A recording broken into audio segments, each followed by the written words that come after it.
Hey dudes, welcome to Splat from the Past, the only 80s themed horror and sci fi show where things could get totally radical. Now, today I will be interviewing a very talented, very underrated character actress, and I am talking about Leslie Neale. You all know her from such classics as Clean and Sober, Gremlins 2, The New Batch, which is my earliest memory of her playing that control room member. She's got glasses and blonde hair in that. She was also in Honey, I Blew Up the Kid. Um, she was also in Uncle Sam, the William Lustig horror movie, and she guest starred on Seinfeld, Star Trek: The Next Generation, and so many others. I'm having her on the show today to talk about all of that. She's also a documentary filmmaker. She made a documentary called Juvies and another one called Unlikely Friends. And I'm wondering if she's going to make a third documentary, and I will find out today. So, yeah, here is my interview with Leslie Neale. Hey, Leslie. Hey, Tommy, how are you? I am great. How are you? Well, I'm doing great, thanks. It's nice to meet you Nice to meet you, over too. the phone. Yeah, this is a wonderful honor. Thank you for taking the time today. Oh, my pleasure. You're very kind to ask. Oh, thank you. Thank you. So, going back in time, did you gravitate toward acting early on in your childhood? I did. I started as a child actress back in Dallas, Texas, and I was started taking. My parents put me in acting class. I think at about age 6, and I became like one of the child actors for the Dallas Theater Center there, which was the big theater at that time in Dallas. And there was about 3 of us, and they rotated amongst us. And I ended up teaching acting by the time I was 18 there, and that's kind of how it started. Wow. Did your parents ever try to get you into the movies or TV in those days? I remember auditioning a little bit, for the occasional production that rolled through Texas. But back then, there wasn't that much production in Texas. Yeah. And it wasn't. I ended up going to film school at the University of Texas in Austin, and I worked behind the camera for a few years when I graduated from college before I moved to Los Angeles and decided to go back to acting. Yeah. I mean, even in those days, westerns were shot in cattle country, California. Right, that's right. On the sets, right? Yeah, exactly. Yeah. So I'm not really sure whose idea it was to put me in acting, whether it was mine or my mother's. That's how I ended up there. Wow, nice. So, Yeah. after high school, did you study acting anywhere further? No, like I said, I was at the Dallas Theater Center like for all of my childhood, and which was a real cool experience to have grown up with all these actors, and I ended up teaching younger kids acting, and then it was time for me to go off to college, and I kind of wanted to leave acting. I didn't really know what I wanted to do, and ended up going to film school, and and really didn't study it again until I moved out to Los Angeles, and then Mm-hmm. I studied a lot, went to a lot of classes, and did that whole thing. Really? Did you have any prominent teachers? Um, you know, um, I'm trying to think, Uta Hagen, but she was kind of fading at that time. Right. Sandy Meisner, I was um, asked to go to the island because he taught at a private island, and I was asked to go study with him at one point, and I decided to get married instead. But everybody else was, kind of not that known, really, that I studied with. Mm-hmm. Yeah, because I've talked to a lot of people. They studied with Mm-hmm. Milton Casellas and Peggy Fury out there in L.A. I never did. My ex-husband studied with Peggy Fury, and I kind of stayed away from Milton Confellas. I had heard a lot of stories, but Huh. Yeah, no, I didn't study with them. I mean, I think one of my first, teachers when I hit Los Angeles was Clue Gallagher, who was an actor. Oh, yeah, Clue. A Western actor, yeah, I remember Clue. Yeah. I studied with him, and he was a real kind of odd fellow. I think he was a good teacher. He had this huge studio, and he'd take us, for example, to the train station, and he'd tell us to be in character, and to mingle with, to create our own scenes with, just regular pedestrians, but don't break character. Yeah. And, and looking back, it was kind of odd, but boy, it gave you a lot of, focus, and under pressure. And he was actually the guy that he said, if you get your teeth fixed, you'll work in this town. Oh. And so I went and got my teeth fixed, and I owe him a lot, I think. Oh, okay, yeah, because sometimes, people can take those kind of sage-like advices the wrong way. Right. No, he was right. He was right. I got all my teeth capped, and, and it certainly helped. Yeah, I interviewed James Drury 2 weeks before he passed, and I asked him about working with Doug McClure and Clue on the Virginian, really? And he told me about Doug McClure, but he didn't want to talk about Clue. Interesting. Interesting. I thought that was hilarious. Yeah. Yeah, he was a real different guy. That's for sure. Yeah, he's a very unique guy. Yeah. Did any of your classmates go on to become successful? I had so many different classes, and I'm trying to think, because names are escaping me now. But not like super big stars, but everybody. I mean, a lot of people became journeyman actors for sure. Nice. Yeah. So I'm going to mention movies and TV shows that you were in. Tell me anything you remember about them. No, okay. Clean and Sober. Yeah. That was probably the first big movie I was in. Mm-hmm. And I remember being hungover the day that I went to work. But I will say all the stars were super, super nice. Yeah. And the director was not. Oh. He was kind of a screamer. And I was really so young and so green at that time. Like, I really didn't even notice, that he was being a screamer to me. Yeah. But the next day, all the main stars, Morgan Freeman and Michael Keaton and Kathy Baker, they all came by my trailer to say, hey, are you okay? We're really sorry for that guy, which was such a nice thing for them to do to a young actress. Yeah. To kind of you were great, don't worry about it. And then I remember that after they saw the dailies the next day, the director, kind of acted like he had egg on his face a little bit because they were very pleased with what they had. Yeah.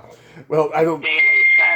Yeah. A lot of directors back in that, because I also, before I was an actress, I worked in production, and I worked a lot on commercials. Uh-huh. Not as an actress, but, on the production end. And it seemed to be like people thought they had to be screamers in order to be good. Yeah. There was a lot of abuse that went on, which I don't think is that necessarily the way anymore.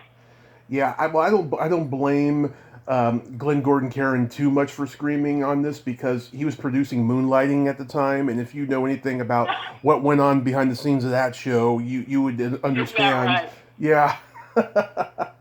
Is that right? Well, there you go. Yeah. He ended up being very nice to me, but it was kind of an interesting story. But all the actors were really, really super nice. Mm-hmm. That's good. Yeah, I heard Michael Keaton's very nice.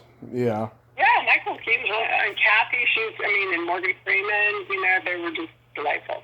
And Kathy and Was it Kathy Baker? Yeah, she Mhm. she can play an ice queen so good, which is so funny because she's so nice. She is so nice. I ran into her at the airport, the Albuquerque airport, because I think she was living in Albuquerque for some time, and I ran into her, and again, just as real and down to earth as she could be. Yeah. Yeah. Usually I find, I've found that to be the case. Yeah. Yes. How about guest For a starring? lot of people love it. Yeah. Go ahead. Oh, I'm sorry. I was gonna say, how about you guest starred on My Two Dads? That was a long time ago. I did guest star on My Two Dads. And what I remember about that, it was really fun to do it in front of a live audience, to work in front of a live audience. And again, everybody was super nice. Mm-hmm. Yeah, I don't remember much about that. Other than I think might have been my first time to do a sitcom in front of a live audience. Mm-hmm. It must have been nerve-wracking. God, I don't remember that. I think I was so happy to have gotten the gig. I don't remember. Well, yeah, I mean, you're grateful for doing it, of course, because you're getting paid. But then, some people get stage fright when they do it for the first time. Yeah. I guess that gave me my theater background. Helped out there. That's for sure. Yeah. Yeah. I did Seinfeld, later, and that was fun too. It just takes a long time when you do a live show, believe it or not. Yeah, Seinfeld. But I've talked to a lot of people who was on that show, and they said that it was a lot. It was a lot of laughs, and they don't know how they got any work done. That was a very relaxed. Seinfeld was a very relaxed set, and Jerry Seinfeld's super, super nice. Mm-hmm. If not very precision oriented. I remember. But yeah, just the whole vibe of that set with the producers and the directors, everybody was super chill. Yeah, and I remember you had short hair in that episode. Was that a phase you were going through? That was my short hair phase, yeah. I'm surprised people still recognize me. I have very, very long hair now. Yeah, somebody just recognized me, texted me, was that you? Like, yeah, I can't believe you recognized me. That's I think everybody who's ever been on Seinfeld is recognized because they play it over and over again. Yeah, that's true. It's a very, very popular show. And much more so than My Two Dads. Yeah. Which I always thought Paul Reiser was such a great actor. I'm surprised that that show didn't carry over, more popularity. Well, I think the reason why it didn't was because it was on the same time as Full House. It started like the same week or something. And I think Full House was... Wow, your TV, yeah. Yeah, I think Full House was a little bit more mass appealing because, you had John Stamos on there and the comedic talents of Bob Saget and Dave Coulier. I think it was a better written show, I think. Yeah, you're right. I'd have to agree with you. Yeah. How about Star Trek: The Next Generation? Star Trek, again, another one that plays all the time, and the most boring set I think I've ever been on. Really? Yeah, horribly boring. Everybody, not very interesting people, not very interesting scripts, to do as an actor. My role was very boring. Yeah. It's funny, because there's such a cult following of Star Trek, and so many people watch it and seen it, and now, you still get fan mail for it. And I just thought it was dry and burnt toast. Yeah, I mean, were you a fan of the original?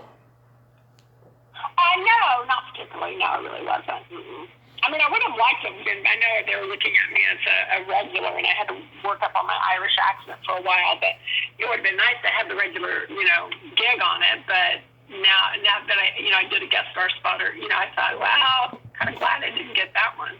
Yeah, because most of the people I've talked to who've guest starred on The Next Generation or Deep Space Nine, they've all told me, they were all geeking out because they just love the original and all the movies, But really, yeah. but that's because I wasn't a fan to begin with, right?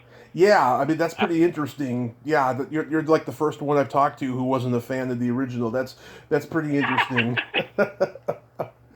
Yeah, But yeah. David Lander, who played Squiggy on Laverne and Shirley, was on that episode. Do you remember much of him? No, I don't. Who do you play? What was his character's name? It I doesn't. might not have interacted with him. Yeah, he was one of my earliest guests too. Ah, Yeah. how long have you been doing this for? 3 years, 3.5 years. Good for you. Yeah, it's been a. You, Tommy. Thank you. It's been a wild, wild ride. I'll tell you. You enjoy it? It's been great. Yeah, it had a bumpy start, but in the last year and a half, it's been really, really great. Hmm. Well, good for you. You certainly, it sounds like you know your stuff. Oh yes, I wouldn't be doing this podcast if I didn't. You know. Yeah, right. Yeah, good for you. You're authentic. Thank you. And then let's see, Yeah. you did a couple Dallas episodes towards the end. I did do Dallas, which was fun, to get, having been from Dallas, growing up there. Yeah. So, yeah, and it was fun. That was a fun set. I don't really remember who I worked with on that. Hmm. I don't remember, so, because I'm,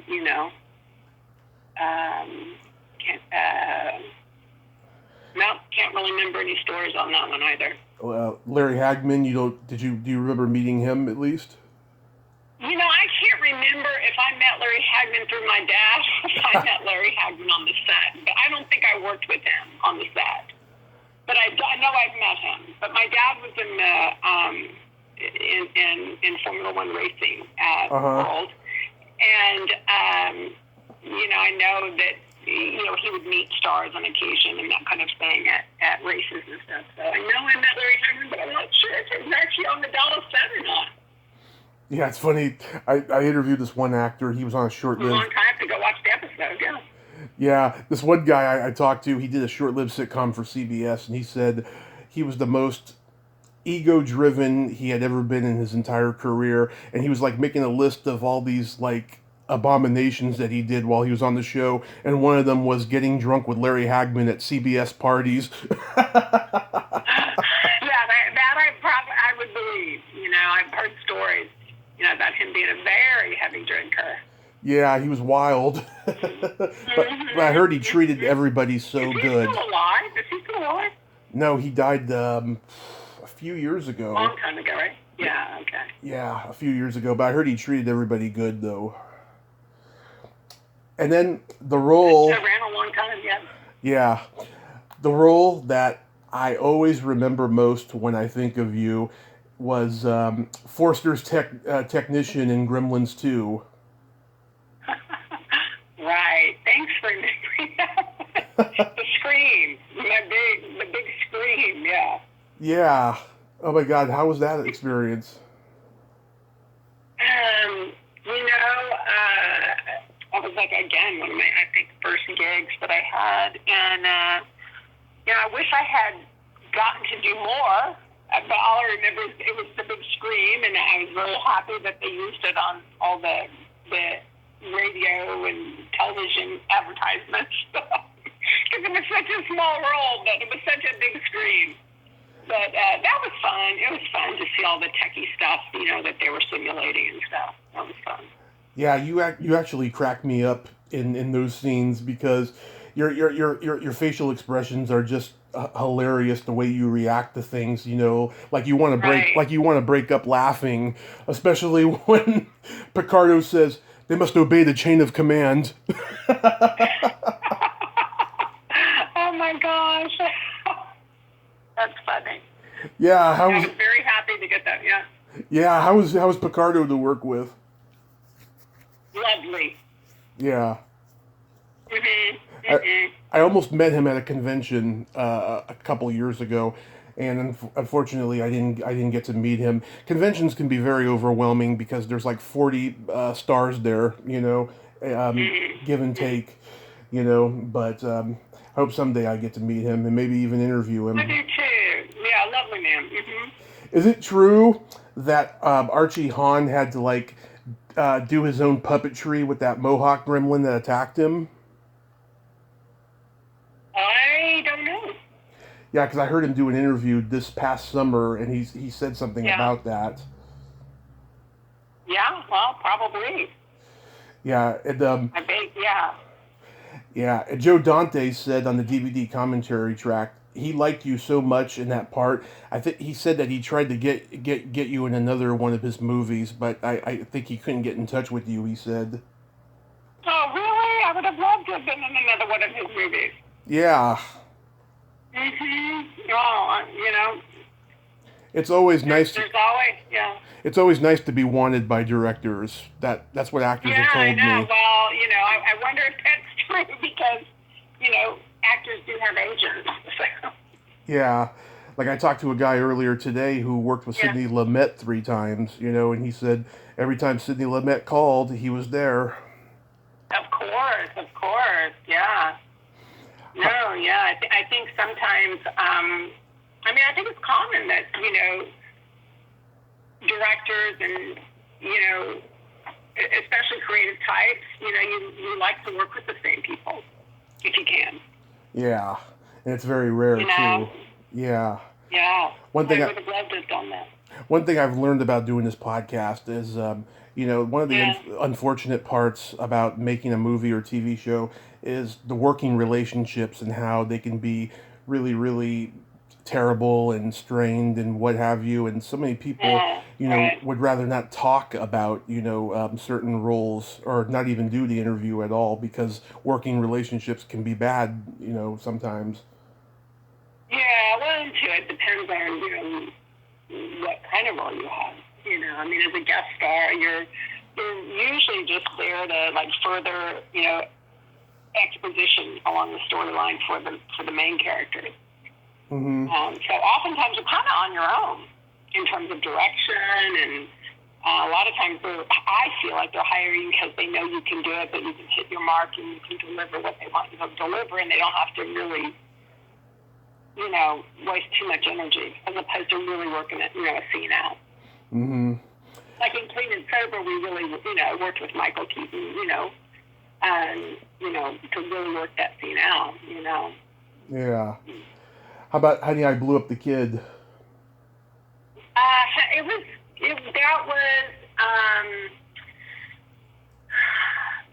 a fun side. It was a hard, in terms of physically, because they made me run up and down that truck so much and on wheels. And they loved that I would do that over and over again. And I'm trying to think of that producer. Who produced that? I cannot remember. But, he always said, oh, you're gonna do well, because I was willing to do that. But, we had to get up. It was shot in Vegas, and I remember my call time would be about, midnight every night, because we worked at night. And, we were being put up in a casino, and we'd walk down, get in the car to go to set, and I'd see people at, the slot machines, right? Right. With the cigarette hanging out of their mouth and then drink in their hand. And then as soon as sun came up, we'd work until, sun up, and then we'd have to, quit. And I'd come back to the casino, and the same people would be on the same stool pulling the slot machines. Mm-hmm. Yeah. I heard Randall. So, yeah. I heard Randall Kleiser's a great director to work for. He was super nice. Yeah, and I think they auditioned for him again at some point for something else. He was really nice to work with. Yeah, you know who taught him at USC was Jerry Lewis. I'm sorry, what? You know who taught him at USC Film School was Jerry Lewis. Oh, is that right? Yes, and there's an interview that Randall Kleiser did with Jerry Lewis maybe a year or two before he died. Oh, it's so good. Jerry gives him a hard time. He's like, you were such a shit disturber as a student, and he was telling him what he did and stuff. Really? Yeah. It's pretty good. Yeah. How about No. How about the underrated horror flick Uncle Sam?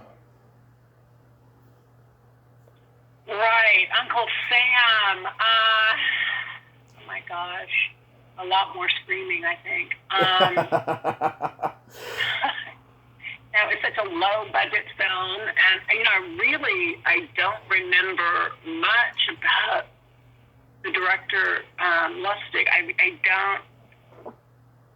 All I can remember was low budget.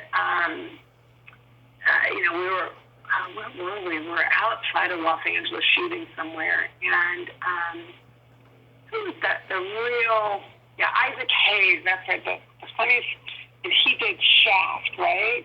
The song Shaft. Isaac Hayes, yes, he did Shaft.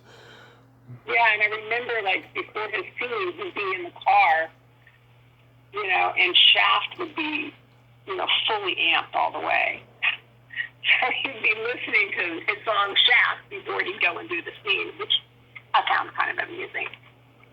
Yeah, that's hilarious. And I remember, I wonder whatever happened to the kid who played, my son, and that. I always thought he would go on, but I didn't ever see him much after that.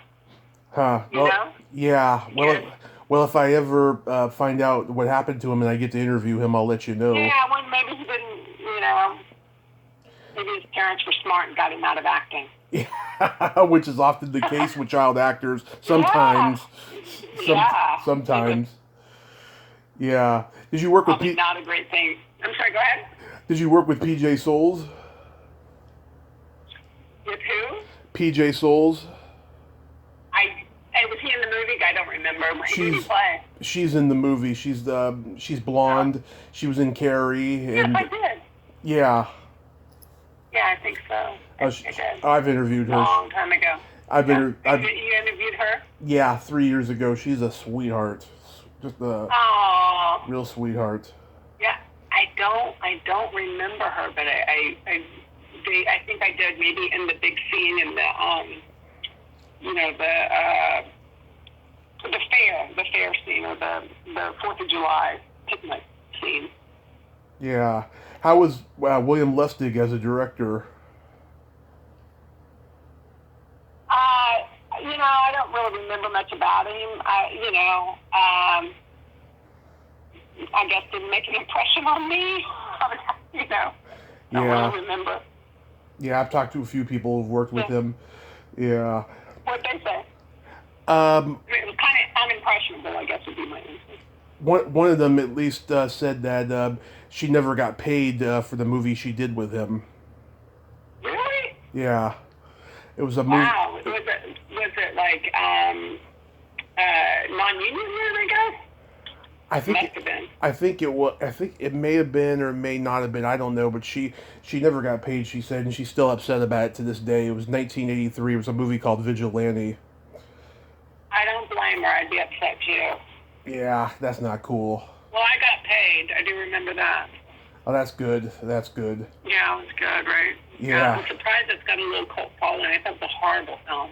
Yeah, it was pretty bad. I mean, it was like, it's your typical amateur, amateurly shot, horror movie, but it's got some entertaining stuff in it though, in terms of kills, like he rams that guy up the flagpole. I remember. Right, I've forgotten that. That's right.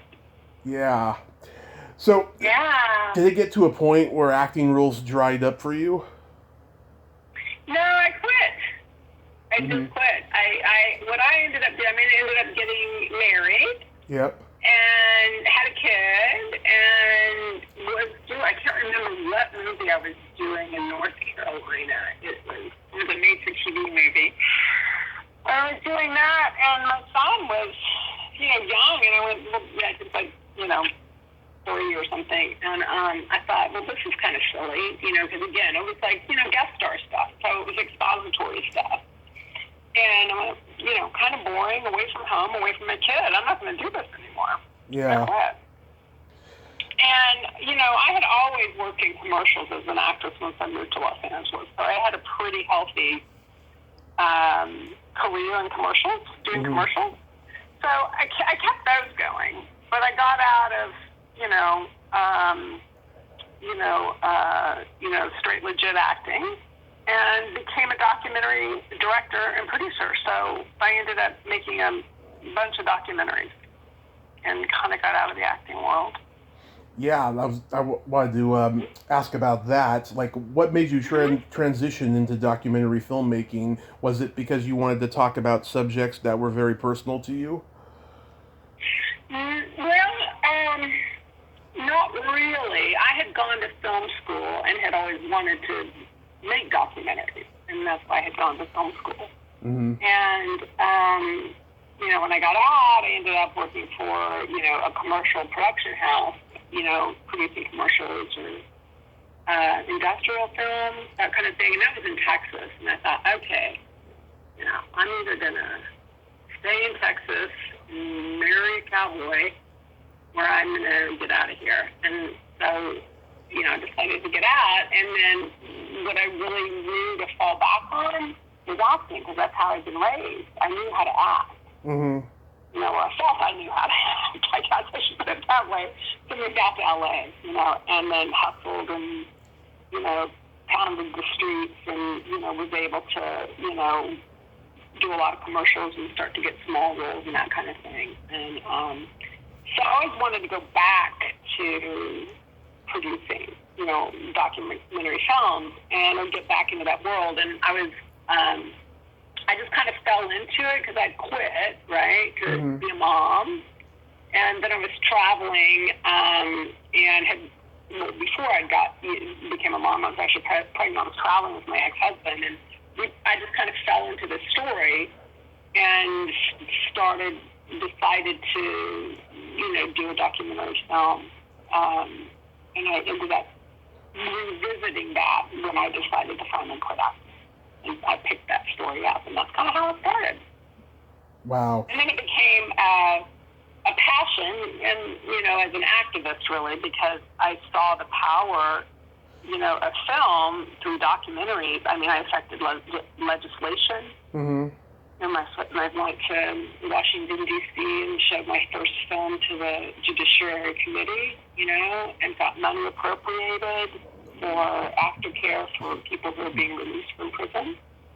Mm-hmm. And, and I went, wow, that's kind of cool, make a film and you can kind of influence people. So I kept doing it. Yeah. Juvies. Juvies was the first one, right? That's right. No, Juvies was my second or third film, but it certainly it got the most attention. Yeah. Mm-hmm. What was the genesis behind that? Well, I had done my very first film, Right to Return, that Tim Robbins narrated, and that's the one where we took to Washington and got all this money appropriated for aftercare and for people who are being released from prison. And I think I had done a small one in between that called Rhythm of the Heart on Gospel Music. And that was real fun because I never really shot music before. And it was the first film, Road to Return, that I got asked to come into juvenile hall. I was like, by this nun. And she said, you really need to come see this writing workshop. And I said, okay. And, I went, and I just was really, once again, by my first film, was moved by the stories I was hearing. Mm-hmm. And I went, people don't know what's going on. People don't know that we're sending kids to prison. We're sending 14, 15, 16-year-old kids to adult prison. So when I found out about that, I was like, what? Now we all know that, right? But at that time, nobody knew. And when I was telling people, in my, tiny little neighborhood and cocktail parties or whatever, what I was working on, I'm like, oh yeah, I'm doing a documentary on, juvenile delinquents, kids who commit crime. And everybody looked at me like, what? Like, why would you do that? Yeah. And now, it's the public sentiment's quite different, thank God. Yeah. Yeah. What about the next one, Unlikely Friends? Yeah, Unlikely Friends. I did a couple of in between there, smaller films in between, but the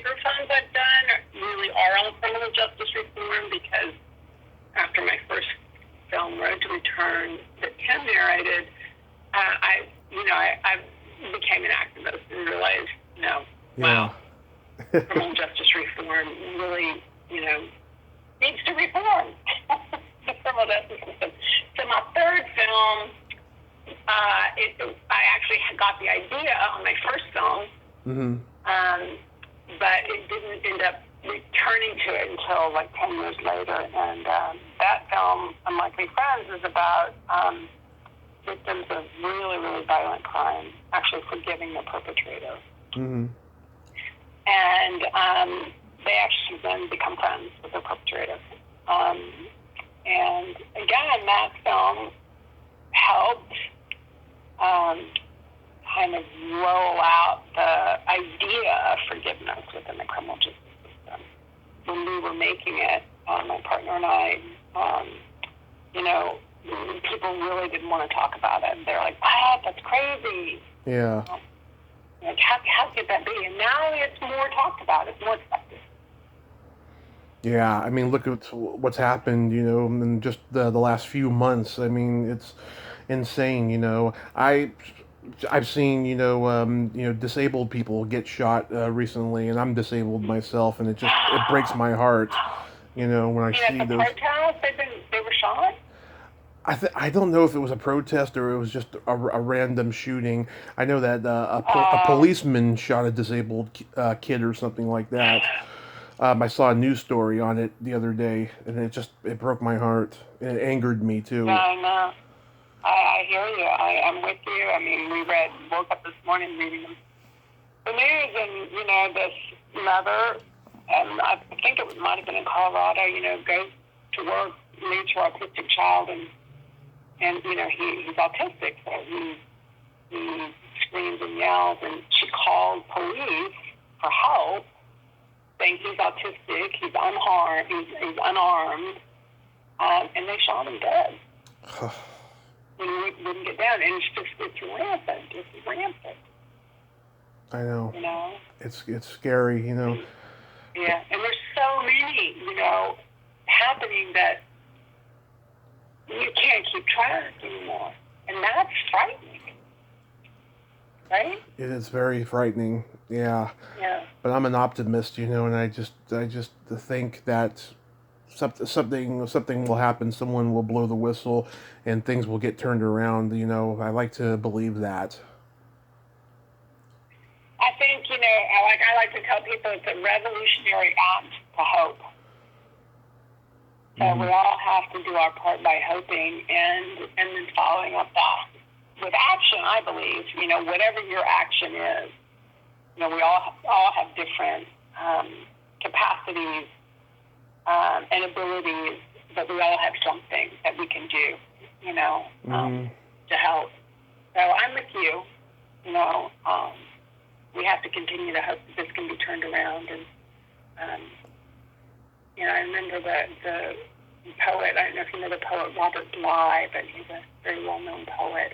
And I was at a poetry camp with him years and years ago, and then I'm thinking this is 20 years ago, Tony. And he said it's going to get worse before it gets better. But I can't believe how bad it's gotten. I hope we're in the worst. I hope so. I hope we're at the end of it. I just hope we're at the end of it. I hope so, yeah. Is there a documentary you've been trying to make that COVID prevented? Yeah, good question. Yeah, there is. I just got clearance. I'm very interested in now putting the camera on correctional officers and kind of what it is they face within changing the whole system, right? Because everybody's in this together, whether you're a citizen, an offender, you're a victim, you're working within the system, you're law enforcement, whatever. We are all in this together. It is not a matter of us against them.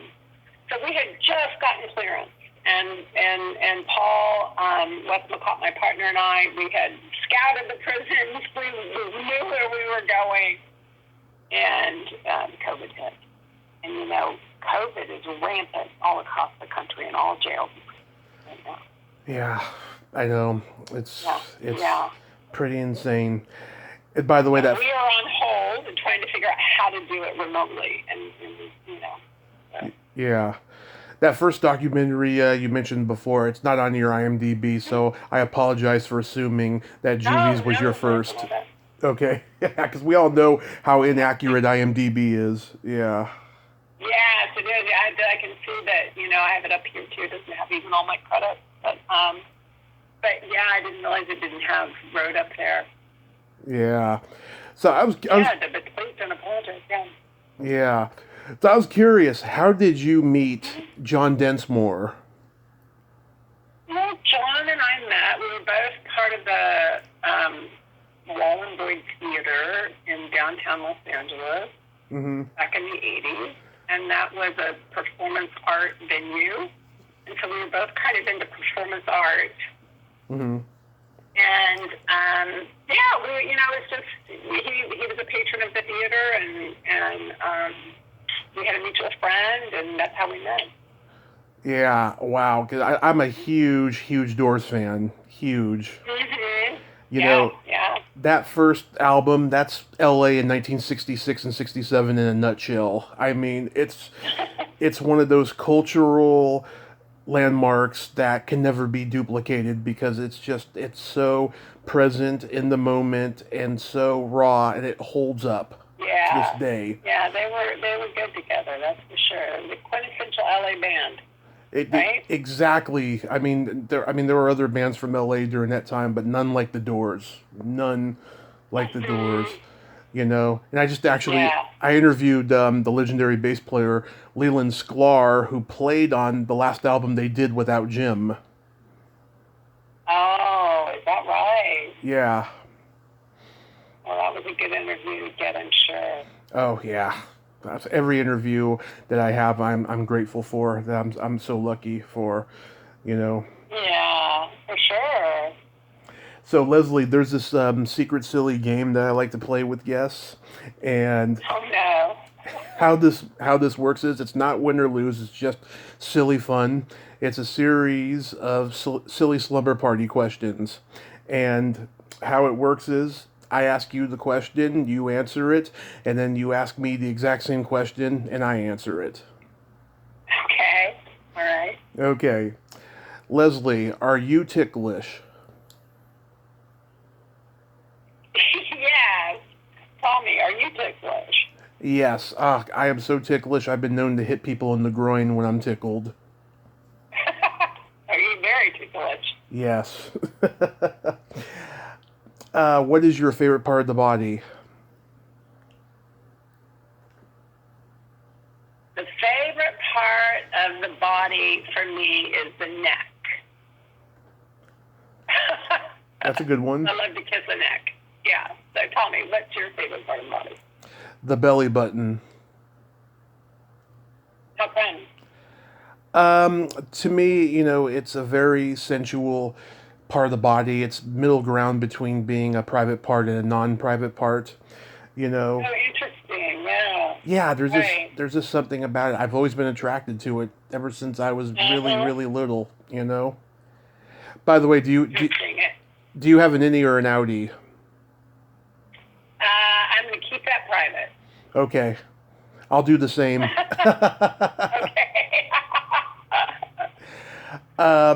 What color are your toenails painted? You know what? I never paint my nails. Really? What color are your toenails painted? Right now they're au naturel, but generally I go. I would have to. Oh, go ahead. Well, mine are too. There you go. Yeah, generally I like to go for very bright colors. I like to put sparkles on my toes, with like purple, pink, white French tip, stuff like that. Yeah. Well, how come they're au naturel now then? I haven't. You get a petting? Yeah, I haven't gone out, since COVID, and I just have really no need because no one's gonna see them, so I haven't done them. True, right. What would you say is your best personality trait?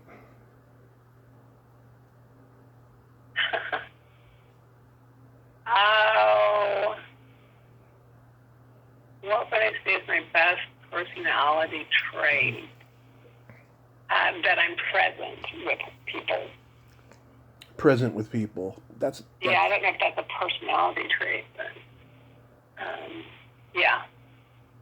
It's good. What is your best personality trait, Tony? My sense of empathy and that I have no filter. Oh, you don't have a filter. Yes. You didn't come with one. Yeah. Exactly. Yeah, it's been passed down to me from my parents. They just forgot. Yeah. Put that in the package. Yeah. And then I have a filter. I have one. Yeah. yeah. I think that may be from your southern upbringing. Yes, clearly. Yes, right. You're good. You're very smart. Yeah, when I first heard your real voice over the phone, I was like, Southern, yes, I love talking to people from the South. They're so polite. They're so polite and they're so open-minded. Yeah, I love Southern people. Well, I don't mean to sound braggadocious, but I do love, aspects of the South. Although I like to say I escaped from Texas. Escaped. Mm-hmm. And then my favorite question of the game, the last question, is there a stinky smell that just makes you gag?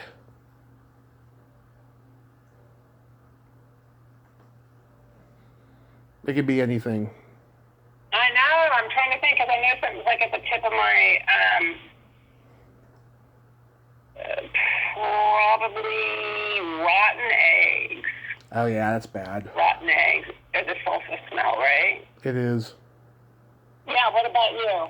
What makes you gag? What's the stinky stuff that makes you gag? It's either farts or feet. But not all feet smell bad. Not all do, but if All they farts do. yeah, but I don't think there's any good smelling farts. yeah, they're both pretty bad. I was talking to this one actress, and she told me that should be the name of my memoir, Farts and Feet. That's good. That's really good. I like that. Yeah, I don't think I'll call the book that, but I'll definitely put that as like a blurb on the back of the book, for sure. Definitely. A little coda, right? Yes. Well, Leslie, I thank you so much for coming on today. I really appreciate it. My pleasure. It was really fun talking to you, Tommy. And, I think for them ever going to think of you, it's going to be Tommy/Farts and Feet. Tommy Kovac/Farts and Feet. I wouldn't have it any other way. That's right. All right, my friend. We'll get to talk to you. You too. Stay safe because we need you. And I hope when COVID is over, you can get your documentary made and all this insanity will be over. Oh, thank you. I really appreciate that. That's very kind of you to say. And you too, stay safe out there. I will. Wear your mask. I will. Okay. Take care. Okay. Bye-bye. Thanks. Bye. Bye. Bye-bye. Well, there you have it. Leslie Neale. Ain't she a sweetheart? Oh, wow. She far exceeded my expectations, and I loved talking to her. What a great lady, huh? If you like this video, everyone, please subscribe to my YouTube channel. Add me as a friend on Facebook. Join my Tommy Kovac comedian page on Facebook. Follow me on Twitter and Instagram and all that fun stuff. Well, that's all the time we have this week on Splat from the Past. Until next time, this is Tommy Throwback Kovac saying there's no shame in living in the past because the present sucks. Later, dudes.